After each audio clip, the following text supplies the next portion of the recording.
우리는 하루하루 살아가는 삶이 정말 빡빡하게 계획돼 살아갈 때가 참으로 많이 있습니다. 그래서 스케줄이 우리를 끌고 갈 때가 참 많이 있습니다. 쉬고 싶더라도 마음대로 쉴 수가 없을 때가 참 많이 있습니다. 이 18장에 보면은 하나님은 이 모세가 수많은 이스라엘 백성들을 인도하면서 지쳐있던 그런 상태에 하나님께서 정말 귀한 사람을 그에게 보내주었습니다. 이 귀한 사람을 만남을 통해서 모세에게 두 가지 도움을 주셨습니다. 하나는 모세로 하여금 다시 한 번 더 자기의 과거를 돌아보는 것이에요. 그러면서 정말 나 같은 자, 자기 같은 자를 하나님께 택하셨구나. 그리고 나이가 80인데 또다시 나를 택하셨구나. 하나님께서 자기를 택하시고 불러주시고 은혜 베풀어 주셨던 이러한 감격을 다시 회복하는 것이에요. 이것이 모세에게는 정말 필요했습니다. 리더들에게는 특별히 필요합니다. 자기 혼자 무슨 일로 계속적으로 짊어지고 있다가 자기 자신의 삶을 다시 한 번 더 돌아보는, 영적으로 회복되는 그러한 시간이었습니다. 우리는 보통 논다는 그런 말을 recreation이라고 그래요. recreation. 근데 이게 실제적으로 recreation이잖아요. 다시 재창조의 역사인 거죠. 그냥 쉬는다는 뜻이 아닌 것이죠. 그래서 우리 그리스도인들은 실제적으로 이러한 시간들이 우리들에게 필요합니다. 필요한 것이죠. 그리고 또 하나는 모세로 하여금 그 자기가 맡았던 지금까지 업무를 분담하는 것을 필요하게 깨닫게 하는 것이에요. 지금까지 이스라엘 백성들은 무슨 일만 생기면 전부 모세한테 오는 거예요. 그 모세는 아침에 일어나면 글상에 앉아 있고, 그리고 사람들이 줄을 쫙 서서 상담을 하는 것이에요. 문제 일어났던 일들을. 이게 계속적으로 수백만 명을 혼자서 다 하고 있으니까 모세는 모세대로 지쳐 있었고, 이스라엘 백성들은 이스라엘 백성대로 문제가 급한데도 불구하고 사람들이 줄을 서 있어서 하질 못하니까 지치는 거예요. 서로 지치가 있는 거예요. 원망하고 짜증내고 이런 일들이 생기게 되었던 것이에요. 그때 하나님의 상식적인 그러한 조언을 통해서 이 문제를 자기가 혼자 해결하지를 않고 사람들을 세우면 10부장부터 50부장, 100부장, 1000부장 이런 식으로 세워서 일을 하게 되었습니다. 우리 1절에서 3절까지 저희들 다시 한번 같이 읽겠습니다. 모세의 장인이며 미디안 제사장인 이드로가 하나님이 모세에게와 자기 백성 이스라엘에게 하신 일 곧 여호와께서 이스라엘을 애굽에서 인도하여 내신 모든 일을 들으니라. 모세의 장인 이드로가 모세가 돌려보냈던 그의 아내 십보라와 그의 두 아들을 데리고 왔으니 그의 하나의 이름은 게르솜이라. 이는 모세가 이르기를 내가 이방에서 나간 애가 되었다 하며. 모세와 이스라엘 백성들은 이제 드디어 하나님의 산에 가까이 가게 되었습니다. 근데 아마 이 하나님의 산에서 이드로에 살던 데가 그렇게 멀질 않았는 것 같아요. 이드로는 모세의 아내 십보라와 그리고 두 아들을 데리고 모세를 찾아왔습니다. 성경을 보면 모세는 그동안 상당히 가족들과 오래 떨어져 있는 그런 상태였었습니다. 이 모세도 장인이 그의 아내와 아이들을 데리고 오기 전까지는 기르기 가족이었던 거예요. 기르기 가족. 그 아내와 아들들은 장인과 같이 있고, 그리고 모세는 이스라엘 백성들과 같이 있었습니다. 아마 모세의 장인은 그동안에 이 모세에 대한 소문을 듣게 되었을 것이고, 이제는 가족이 같이 있어야 되겠다 생각해서 그 자기가 사는 쪽까지 가까이 오게 되니까 데리고 모세에게 온 것입니다. 가정은 이 세상에 가장 소중한 것이죠. 가정만큼 소중한 것은 없습니다. 하나님께서는 세상을 창조하시면서 가정부터 먼저 만드셨습니다. 그리고 나서 교회를 만들었습니다. 그러니까 아담과 하와를 만드시니까 가정을 만드신 거죠. 그리고 하나님과 함께 교제하도록 만들었으니까 교회를 만드신 것이에요. 이 세상에 하나님께 만드신 것이 가정과 교회, 가장 소중한 것이죠. 그렇기 때문에 이 가장 소중한 것을 사탄은 공격하고 깨트리려고 합니다. 아담과 하와가 사랑 가운데 하나님과 교제하고 있을 때에 뱀을 통해서 하와를 유혹해서 하나님 관계를 깨뜨린 것과 마찬가지로 사단이 하는 일들은 하나님께 만들으시는 교회와 그리고 또한 이 가정을 여러 가지 수단을 써서라도 깨뜨리려고 그런 거예요. 그래서 가정이나 교회가 깨뜨려지면 사단의 승리가 되고, 가정과 교회가 행복하게 모든 신앙생활을 잘하게 되면 하나님의 승리가 되는 거예요. 그래서 오늘날 행복의 가장 기본이 뭐냐면은 가정이고, 그리고 우리가 영적으로 가장 복된 삶이 뭐냐면 교회 신앙생활입니다. 그래서 우리가 정말 이 사람은 인생적으로 잘 살았다 하는 사람은 가정적으로도 바른 가정을 이루어야 되고, 교회 신앙적으로도 존경받고 그 신앙이 행복해야 돼요. 이 두 가지가 같이 이루어질 수가 있어야 됩니다. 그게 아니고 가정적으로는 또 하더라도 신앙이 없다가 문제인 것이잖아요. 사회적으로 아무리 명성을 가졌다 하더라도 신앙적으로 바로 못 썼다든지, 가정적으로 뭐 여자를 몇 명이나 둔다든지, 아니면 가정적으로 옳게 못 된다든지, 이런 사람은 바깥으로 볼 때는 사람이 좋아 보일지 모르지만은 하나님이 보실 때는 그 사람은 실패한 인생인 거예요. 그리고 또 이 말씀을 보면 우리가 알 수 있는 게 뭐냐면은 부부는 믿음이 같아야 돼요. 부부는 믿음이 같아야 된다. 오늘도 이 새벽에 부부 간에 믿음이 같아서 같이 나온 분들은 진짜 복 있는 분들입니다. 아멘. 혼자 나와서 남편이나 아내가 나오기를 원하면서 부득이한 경우 속에 못 나오는 경우 빼고는 믿음적으로 맞지 않아서 나오지 못하고 이럴 때는 기도 제목이 항상 뭐예요? 내 남편이, 내 아내가 같이 새벽제단 쌓게 하소서. 그런 것이 보면, 출애굽기 4장에 보면은 모세의 온 가족이 애굽을 떠나 길을 갈 때 하나님이 모세를 죽이려고 했습니다. 왜냐하면 그 아들들이 할례를 받지 않았기 때문에. 모세의 아내는 이방 여자였기 때문에 아들들이 할례 받는 것을 원치를 않았던 것이에요. 이렇게 할례 문제로 다투게 되었을 때 모세가 거의 죽게 되었습니다. 병이 들은지 뭐가 된지 정확히 모르지만 어쨌든 거의 죽게 됐다고 성경은 말씀하고 있습니다. 그랬을 때에 모세의 아내 십보라는 억지로 이 자식들에게 할례를 행하는 것이에요. 그리고 모세 앞에다가 그 끊어놨는 양피를 던지면서 뭐라 그랬냐면, 당신은 참으로 피남편이라, 내 피남편이라. 그러고 나서 둘이 헤어져 버렸습니다. 애 데리고 돌아가 버렸던 것이에요. 그래서 어떤 신학자들은 이야기할, 그때부터 별거가 시작됐다 이야기하기도 하고, 어떤 사람은 실제적으로 이혼했다 이런 말까지 나오고 있는 거예요. 믿음이 같지 않는 그러한 가정은 행복이 없습니다. 아내는 믿는 사람이며 남편은 믿음이 없는 사람, 보통 힘든 일이 아닌 것이죠. 남편은 믿음이 있고 아내는 믿음이 없는 부인, 더 힘든 일인 것이죠. 남편은 꺾이더라도 부인들은 잘 안 꺾이더라고 보니까요. 제가 목회하면서 보니까요. 그 부인들이 믿음 있는 게 너무 중요해요. 부인들 믿음 있는 거 남편 감사하길 바랍니다. 아직까지 정신들이 덜 차려졌는 것 같아요, 보면은. 제가 목회하다 보니까 남편들은 큰 소리 쳐도 부인들이 믿음 안에 들어가는 게 결국 꺾여들어요. 그런데 부인들이 믿음 없는 사람은 남편이 믿음 안에 들어가도 꺾이는 경우가 거의 잘 없더라고 보니까요. 보통이 넘어요, 여자분들이 어쨌든 간에. 그리고 부부간에 한 몸이 돼야 되잖아요. 이 모세도 가족과 떨어져 있다가 장인이 가족을 데리고 오게 되니까 함께 기뻐하며 죄야 합니다.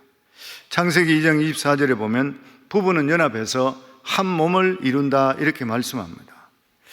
한 몸이란 육체뿐만 아니라 서로 이해하고 서로 사랑하고 서로 아파하고 서로 즐거워하고 서로 기뻐하는 한 영으로 사는 게요. 한 몸을 이룬다는 그러한 뜻이. 그런데 그렇지 않는 부부들은 불행한 그러한 일인 것이죠. 탈무드에 보면 이런 말이 있습니다. 몸뚱이는 하나인데 머리가 둘 달린 애가 태어났어요. 부모가 랍비한테 데려와서 이 애가 둘입니까 하나입니까? 몸뚱이가 하나니까. 근데 머리가 두 개 붙었어. 그 랍비가 고민을 하면서 이래저래 생각하다가 막대기를 하나 들고 오더니만 한쪽 머리를 아주 세게 탁 때리는 거예요. 그 한쪽 머리 맞은 애가 막 아야아야 울고 막 소리를 지르는데 옆에 있는 머리는 희죽희죽 웃고 있는 거예요. 그러니까 랍비가 이야기하기에 부모한테 이 둘이라는 거예요. 둘. 둘이라는 것이죠. 남편은 아파 죽겠는데 부인은 희죽희죽 웃는다. 그러면 둘이잖아요. 아내는 어떻게든지 잘 살아보려고 노력하고 있는데 남자는 놀러나 다닌다든지 돈 쓰는 일이나 한다든지 이렇게 한다면 둘인 것이죠. 한 몸의 원리는 고생을 해도 같이 하는 것이요, 기뻐해도 같이 기뻐하는 것이요, 슬퍼해도 같이 슬퍼하는 것입니다. 오늘날 사단은 정말 이 가정을 깨트린 거예요. 깨트리려고 그러는 것이에요. 서로 마음을 상하게 해서 가정을 파괴시킵니다.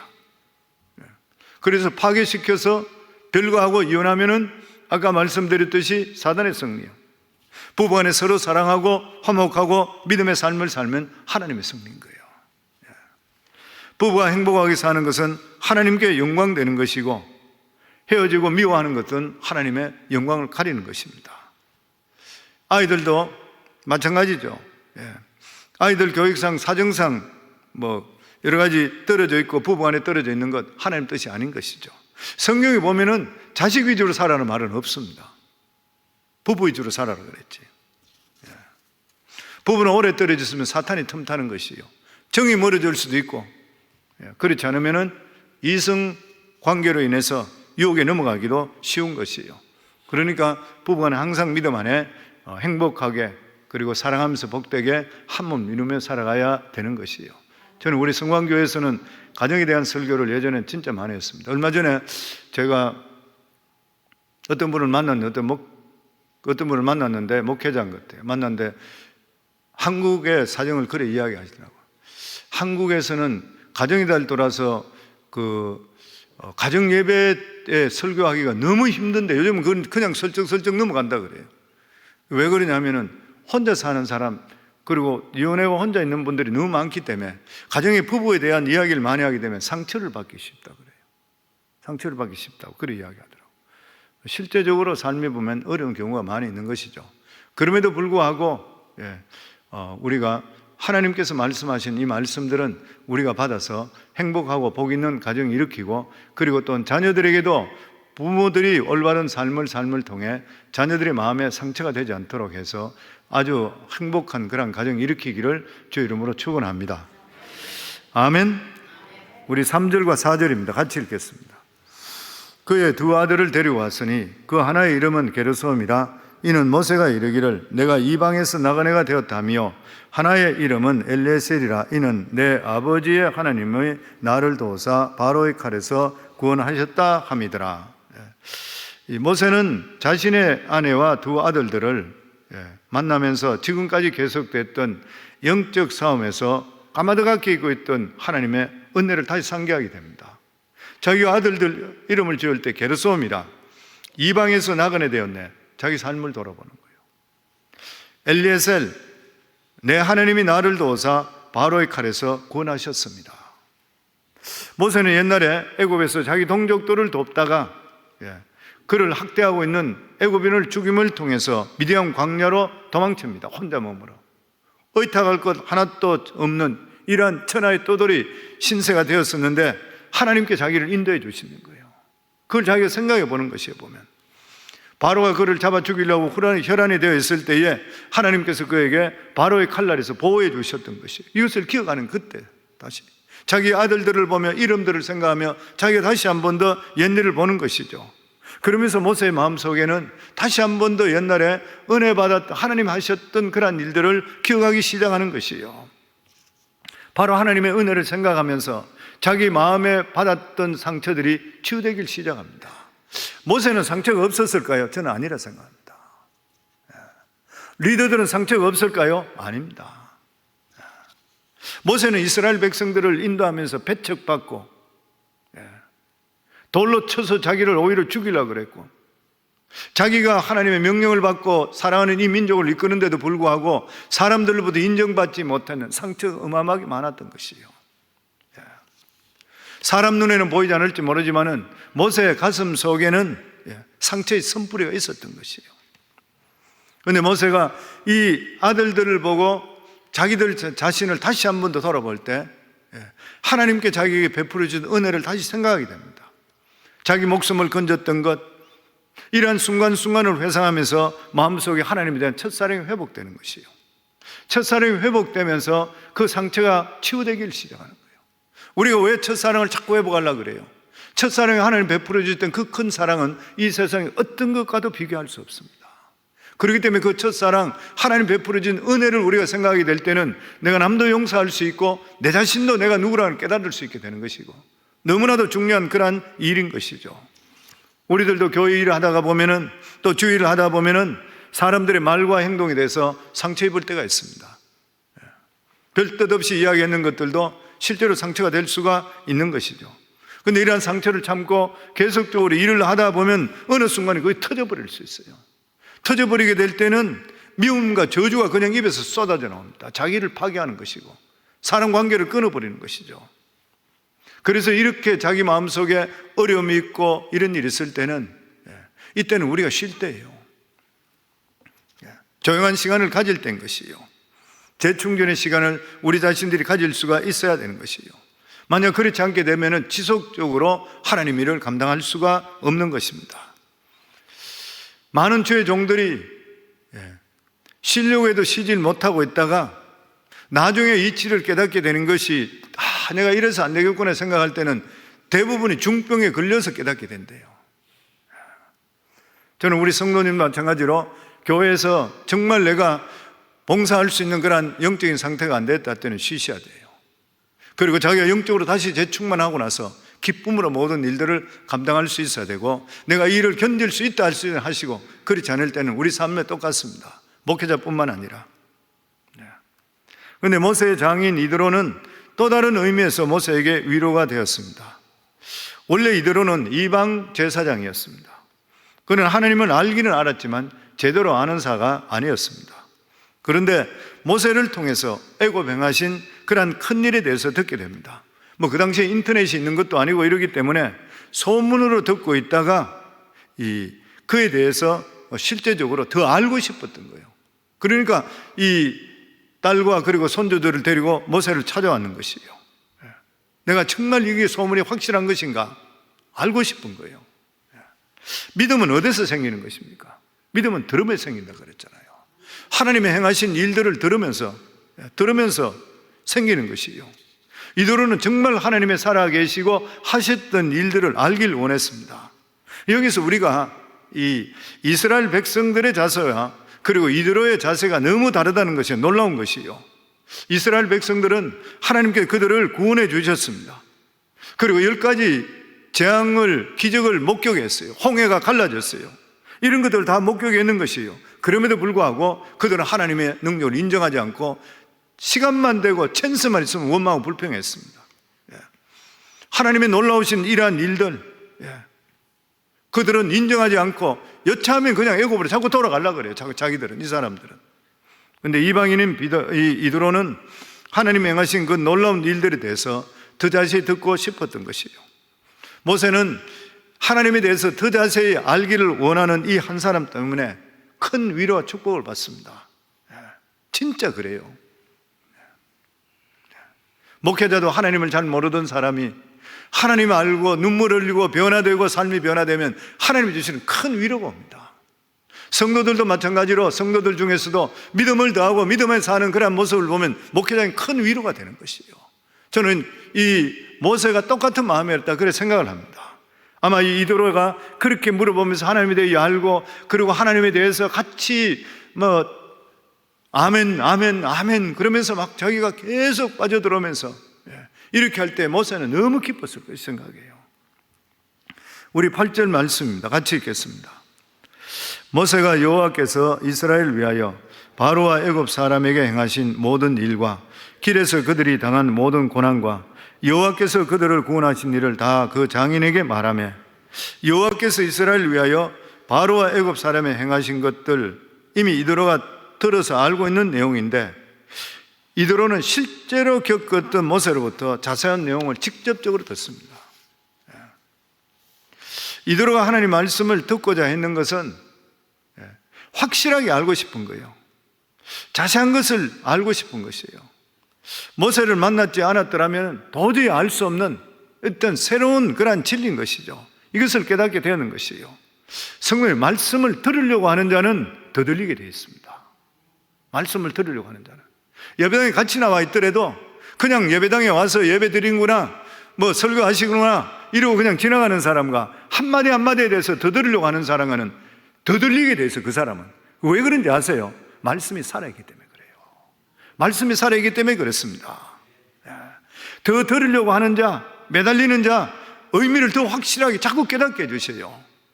성경 말씀에 보면 히브리 4장 12절 우리가 너무나 잘 아는 말이죠. 하나님의 말씀은 살았고 살아있고 활력이 있고 살아있고 For the word of God is alive and active. alive돼요. 살아있대요. 그리고 active, 활동한대요. 활동해. 살아있으니까 움직이는 거예요. 살아있다는 것이 무엇이에요? 감정이 있습니다. 감정이. 하나님 말씀은 살아있기 때문에 감정이 있어요. 그렇기 때문에 말씀을 사모하는 자에게는 감정적으로 있기 때문에 네가 나를 사랑하는구나 해서 더 우리를 깨닫게 만들어줘요. 근데 예배당에 온데도 불구하고 아니면 보통 때도 하나님 말씀을 배척하게 되기 시작하면은 감정이 있기 때문에 감정 있는 말씀이 사람을 취사 선택합니다. 취사 선택이에요. 그래서 진짜 이 사람이 말씀을 삼하구나 할 때는 더 말씀이 부어지고 더 깨닫게 하고 이 말씀을 근성으로 듣는 자는 취사 선택해서 말씀이 떠나버려요. 그래서 은혜를 안 주는 거예요. 잠언 8장 17절에 보면 나를 사랑하는 자들이 나의 사랑을 입으며 나를 간절히 찾는 자가 나를 만날 것이라. 하나님 말씀을 간절히 삼하고 찾는 자에게는 하나님께 더 큰 은혜를 주신다는 것이죠. 하나님 말씀은 들으면 들을수록 새롭습니다. 말씀을 묵상하면 묵상할수록 그 안에서 큰 진리를 우리가 깨닫게 되는 것이요. 말씀을 많이 들어 채든지 부작용이 있다는 사람은 없어요. 많이 들을수록 좋은 것이에요, 보면. 그러면서 이드로는 이 말씀을 들으면서 하나님에 대해서 엄청난 확신을 갖습니다. 우리 8절에서 11절입니다. 9절에서 11절입니다. 같이 읽겠습니다. 이드로가 여호와께서 이스라엘에게 큰 은혜를 베푸사 애굽 사람의 손에서 구원하심을 기뻐하여 이드로가 이르되 여호와를 찬송하리로다. 너희를 애굽 사람의 손에서와 바로의 손에서 건져내시고 백성을 애굽 사람의 손 아래에서 건지셨도다. 이제 내가 알았도다. 여호와는 모든 신보다 크심으로 이스라엘에게 교만하게 행하는 그들을 이기셨도다 하고, 이제 이드로의 신앙은 하나님에 대한 신앙이 단순한 소문을 믿는 신앙이 아니었습니다. 지금까지 무의미하게 들었던 형식적인 잘못된 제사 수준이 아니었던 것이에요. 이들은 이제 이 모세의 말을 들으면 확실하게 하나님을 압니다. 하나님이 누구신지, 무엇을 하시는지, 하나님이 어떤 분인지 확실하게 하고, 이 하나님께서 이스라엘 백성을 어떻게 구원하셨는지 이걸 이제 확실히 알아서 자기도 이렇게 확실하게 증거할 수 있게 되는 거예요. 그 11절에 보면은 이제 내가 알았도다. 이제 내가 확실히 알았다는 것이에요. 지금까지 하나님들 쭉 알고 있었는데 이제 내가 확실하게 안다는, 확실하게. 이제 이들은 하나님의 확신 안에, 말씀 안에 확실하게 서게 되었습니다. 이제는 어떤 일이 있더라도 흔들리지 않는 그런 믿음을 그가 갖게 되었던 것이에요. 오늘날 수많은 사람들이 기도 제목을 두고 기도하다가 기도가 끝나고 나면 그냥 떠나버려요. 그 자리에서. 하나님께서 우리에게 긍휼을 베풀어 주시고 은혜를 베풀어 줬다 그러면 더 하나님께 감사하고 더 감격해야 되고 더 하나님께 나와야 되는데 그렇게 하질 잘 않는 것이에요. 마치 10명의 나 환자를 치료해 주셨을 때에 9명은 그냥 가버렸고 사마리아인 한 명만 예수님 발 앞으로 다시 돌아왔어요. 왜 돌아왔는 것이에요? 말씀을 더 듣고 싶어서. 그런 말씀을, 나를 고쳐주신 주님의 말씀을 진짜 듣고 싶은 거예요. 이렇게 말씀을 들어야지 병 낫는 믿음에서 구원을 얻는 믿음으로 바뀌게 되어 있습니다. 병만 낫고 끝나는 것이 아닌 것이고 구원 얻는 믿음으로 자라나게 되고 진짜 믿음을 더하는 것이요. 그때부터 어떻게 돼요? 새로운 진리를 깨닫게 돼요. 그냥 비상적으로 알던 믿음에서 진짜로 아는 믿음이 되는 것이요. 우리 모두 나도 믿음을 가질 때 이제는 내가 알았도다, 흔들리지 않는 이 외침이 우리 모두에게 있어야 될 줄을 믿습니다. 이드로는 이 일을 통해서 하나님께 그가 제사를 드립니다. 마지막으로 12절 같이 읽겠습니다. 모세의 장인 이드로가 번제물과 희생제물들을 하나님께 가져오매 아론과 이스라엘 모든 장로가 와서 모세의 장인과 함께 하나님 앞에서 떡을 먹으니라. 이때는 아직까지 아론이 대제사장으로 임명되기 전입니다. 그래서 그런지 모르지만 이드로가 하나님께 번제를 드렸습니다. 이드로는 예전에도 제사를 드리던 그런 제사장이었어요. 자기 나름대로 하나님을 섬긴다고 했지만 모세의 말을 듣고 나서 자기 자신의 제사가 얼마나 잘못된다는 것을 알게 되는 것이요. 이드로가 새롭게 거듭남는 것이죠. 거듭나고 나서 드려지는 제사는 틀리는 거예요. 거듭나게 되니까 첫 번째 드리고 싶은 게 올바른 제사를 드리고 싶은 것이에요. 물론 제사 방식은 비슷했을는지 모르지만 그 의미는 분명히 달랐습니다. 이제 이 드려지는 이 제사는 하나님을 알고 드리는 제사였던 것이에요. 그의 마음속에는 두려움으로 가득 찼는 것이고 새롭게 깨닫게 해주는 하나님께 감사와 감격의 예배를 드렸던 것이에요. 우리들도 이런 경험이 있어야 됩니다. 우리 자신 삶 속에서도 하나님이 주신 이 크신 은혜를 우리가 생각하며 이제는 알았도다 그러면서 우리가 드려지는 예배가 병력 바뀔 수가 있어야 되는 것이죠. 이렇게 믿음 안에 바로 돌았던 이드로는 놀라운 그 후손들이 복을 받았을 뿐만 아니라 후손들을 믿음으로 바르게 하였습니다. 구약 성경에 보면은 믿음의 가문들이 많이 나옵니다. 그 중에서 하나님의 인정을 받고 축복을 받은 가문을 꼽아라 그러면은 구약에서 레갑 족속입니다. 레갑 족속. 이 레갑 족속은 모세의 장인 이드로의 후손인데 겐 족속이라고 그래요. 예레미야 35장에 보면 신앙의 모범을 보인 이 레갑 족속을 소개하고 있습니다. 하나님께 소개해 주시는 거예요. 이 레갑 족속은 선조 요나답 신앙의 유언을 예레미야 때까지 250년 동안 걸쳐 지켜온 그러한 가문입니다. 모세의 장인 이드로의 후손들은 이스라엘 백성들이 출애굽했을 때부터 이때부터 지금 왔을 때부터 계속적으로 따라다니죠. 하나님 말씀을 주워 먹었던 그냥 계속적으로. 그래서 어떤 분은 그런 이야기 했어요. 마치 어부가 배를 타고 바다에 나가서 고기를 잡기 위해서 배에서 떨어지는 이런 이 찌꺼기들을 주워 먹기 위해서 갈매기들이 날아와서 그것을 주워 먹고 계속 따라오는가 마찬가지로 이 겐 족속들은 이스라엘 백성들이 이렇게 따라다니다. 하나님 말씀 이 찌꺼기 조각이라도 먹기 위해서 계속 따라다녔대요. 그러다 드디어 이스라엘 백성들이 가나안 땅에 입성하게 되고 가나안 땅에 정착하게 됐을 때 그들은 가나안 땅에 들어오기는 했지만 정착하지 않고 가나안 땅에서 유목 생활했습니다. 그러다가 유다의 전쟁이 일어나려고 하게 됐을 때 이 레갑 족속들은 성 바깥에서 유목하고 있으니까 위험하기 때문에 든든한 성으로 들어가기 위해서 비로소 예루살렘 성에 들어가서 전쟁을 피하기 위해서 들어갔던 것이에요. 그때 하나님은 예레미야 선지자에게 통해서 이 레갑 족속들을 성전 한 방으로 불러들여다 거기에다가 포도주를 마시게 하라고 그랬습니다. 그리고 그들 앞에 포도주 가득 한 사발과 잔을 놓고 마시라고 했던 거예요. 그랬더니만 레갑 족속은 이 선지자인 예레미야의 말을 거절했습니다.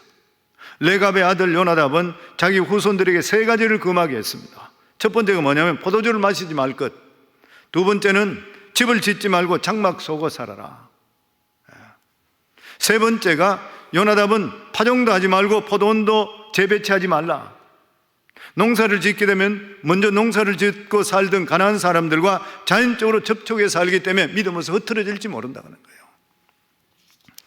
요나답이 레갑 사람들에게 명령을 내린 것은 250년 전 이야기입니다. 이드로의 후손들이죠.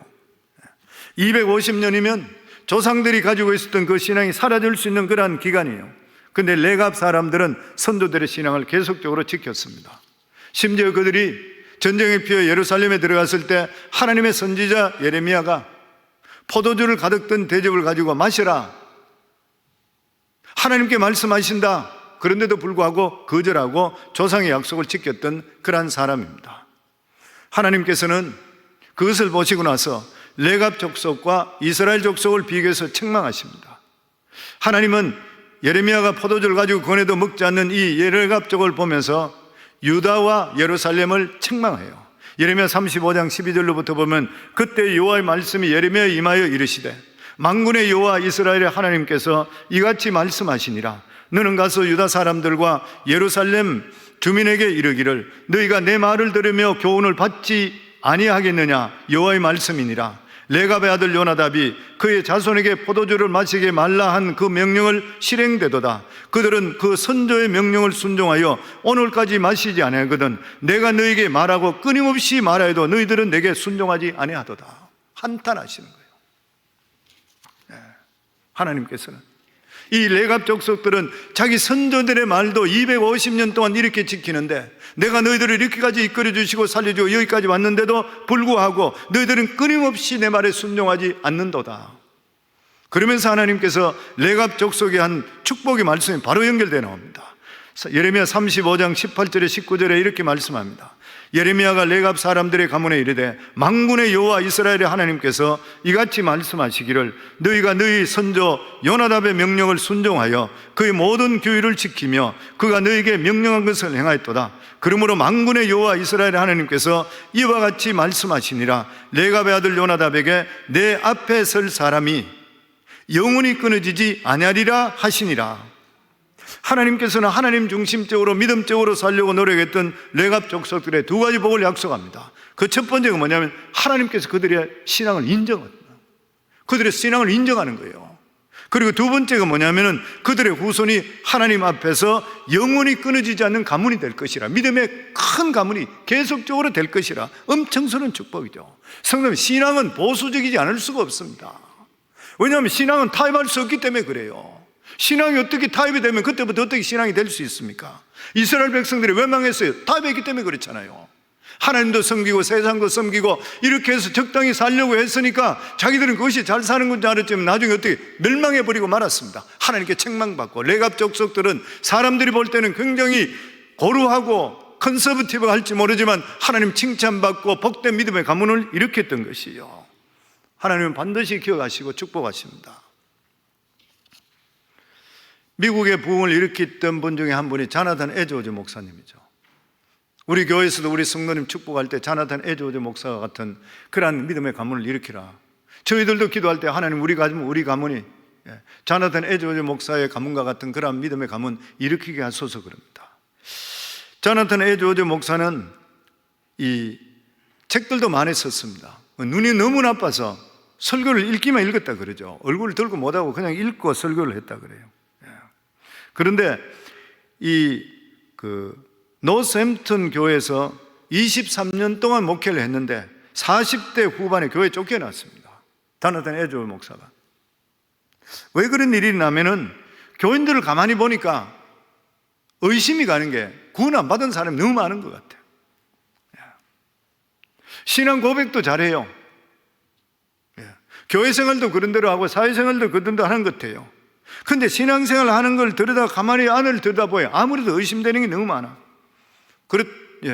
그래서 그들에게 구원 받았다고 확인할 수가 없는 거예요. 그 당시에 성찬을 한 달에 한 번씩 했는데 그 성찬에 참여할 수 있는 자격을 강화시켰습니다. 그게 뭐냐면 예수만이 나이가 구세주가 되고 하나님이라는 것을 경험했는 사람만 참석하라고 그랬어요. 그렇지 않으면 성찬에 참석을 못 시켜버렸습니다. 그러니까 교회 중직자들이 들고 일어나는 것이요. 그냥 입으로 고백하면 되지 뭘 그거 가지고 경험하고 하느냐고. 그것 때문에 쫓겨나 버렸습니다. 그런데 이분은 그러고 나서부터 그의 설교 프린스턴 대학 총장이 되고 그러고 나서 자기가 설교집을 30권 이상 전집을 냈습니다. 수많은 사람들에게. 자나단 에드워즈 목사는 그 당시에 미국의 청교도 정신으로부터 점점 멀어져 가고 있는 이러한 모습에 하나님 말씀을 통해 신앙을 회복을 주장했던 것이에요. 그의 메시지는 정말 이 가뭄의 담배와 같았습니다. 말씀이 선포되는 순간에 사람들이 눈물로서 회개하는 그러한 역사가 임하고 구원의 감격 때문에 사람들이 뒹굴고 감사하고 그랬던 것이고, 특별히 그의 설교 중에 그의 하나님의 진노 아래 놓인 죄인들이라는 설교는 미국을 일깨우는 아주 유명한 설교가 되었습니다. 유명한 로이드 존스 목사는 그런 말을 했습니다. 청교도인이 거대한 산맥이라 한다면 켈빈과 마틴 루터는 히말라야 산맥이라 할 수 있고 자나탄 에드워즈는 그 중에 가장 높은 에베레스트 산이라 할 수 있다. 그가 죽은 지 15년이 지난 후에 자나탄 에드워즈의 후손들의 삶을 연구해 봤을 때 자나탄 에드워즈 후손들이 873명, 그때가 그랬던 것이죠. 죽고 150년 후에. 그 가운데 대학 총장이 12명, 교수가 65명, 의사가 60명, 목회자와 성직자가 100명, 군장성이 75명, 저술가가 85명, 변호사가 100명, 판사가 30명, 국가공무원이 80명, 국회의원이 5명, 미국 부통령이 1명, 그리고 260명은 평범하지만 아름다운 신앙생활을 하고 있다는 결과가 나왔어요. 멋진 가문이잖아요. 믿음 안에 온전히 서려고 했던 자. 사랑하는 성도님들, 레갑 족속과 마찬가지로 타협하지 마세요. 그리고 믿음으로 바로 서게 될 때는 하나님께 자나단 에즈워즈 목사와 같은 이러한 믿음의 가문, 우리가 죽고 나면 가장 귀한 게 뭐예요? 우리 자손들이 믿음에 바로 들은 거잖아요. 이상 더 귀한 축복이 어디에 있을 수 있겠습니까? 시대를 이끌고 우리 교회에서 계속 주창하듯이 시대를 이끌고 세계를 이끌고 이러한 믿음의 지도자, 경제적인 지도자, 영적인 지도자, 수도 없이 배출되는 이러한 배출들이 자나단 에즈워즈 목사의 가정을 통해 일어났던 것이거든요. 저는 우리 성광교회 성도님들도 신앙적으로 우리가 바로 서고 레갑 족속 같은 그런 믿음으로 올바로 바로 서서 하나님이 주시는 이 귀한 복 풍성히 받기를 주의 이름으로 축원합니다. 여러 가지 어렵고 힘든 가운데 큰 싸움에 지쳐있는 모세에게 하나님께서는 말씀에 갈급하는 이 한 사람 이도를 통해 모세도 영적으로 회복되고 이도로도 하나님을 다시 한 번 더 체험할 수 있는 이러한 역사가 임하게 되었던 것이요, 우리들에게도 하나님과 이러한 만남, 믿음의 사람과 이러한 만남들이 너무나도 필요한 것입니다. 그래서 믿음의 장소, 믿음의 사람들 만난 일에 대해서는 우리가 정말 시간을 아끼지 않고 만나서 우리가 영적으로 더해서 우리의 믿음이 더할 수 있는 저와 여러분 다 되기를 주 이름으로 축원합니다.